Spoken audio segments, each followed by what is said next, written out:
din, di ba? Mapapaul lang. Yun nga yung pinapaulit-ulit namin sinasabi sa kanya. Tsaka kami niya paano, ganun din. Wala rin. Lalo sa makita ang ulo niya. Yun talaga yung pinapaintindi rin namin. Kaya maganda na kami sa isang oras na namin Bible study namin. At pagkatapos ko na pasensya na po. Simulan na po tayo, no? Practice na rin. Wow! Ano naman masakit ka lang. Sakit sa ulo. Sakit sa bulsa.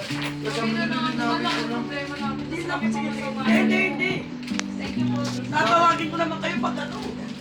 Kaya sabi ko kaya tulad din, lilinawin ko na ngayon, gusto ko malaman. Thank you po. Kahit pwede magsimula na. Sige. Yes, saglit lang kami. Pwede natin bring it in me. Saglit lang.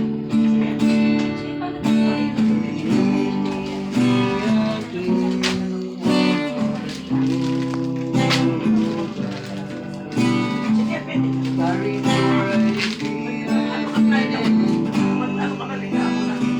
Kasi dadalhin niya lang sa inyo. Ay, naman natin.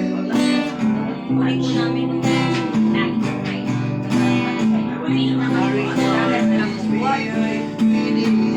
Kasi match time ba? Night po. Kumain po namin.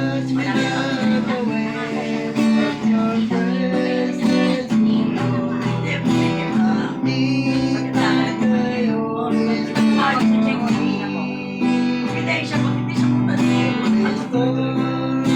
Thank you po.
Dakilang Ama, makapangyarihan sa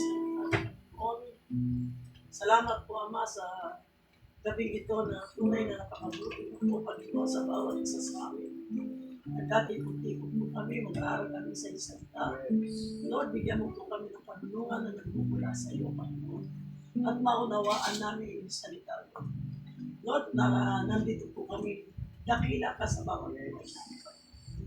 Lord, patawarin mo kami kung ano na aming nagawa. Nakasakit na kami sa aming kapwa. O sinasadya hindi man, Panginoon, patawarin niyo po kami, Panginoon. Salamat po, Ama, sa iyo. Ibinigay mo sa amin ng proteksyon, lahat ng bagay sa buhay namin. Iningatan mo po ang bawat isa sa amin, Panginoon. Sa bawat pamilya namin, Panginoon. Salamat po sa iyo, Panginoon. Salamat po, Diyos. Dakila ka sa buhay namin, Panginoon. Thank you, Jesus. Thank you, Lord. Amen. Tuloy po natin po rin ang Diyos.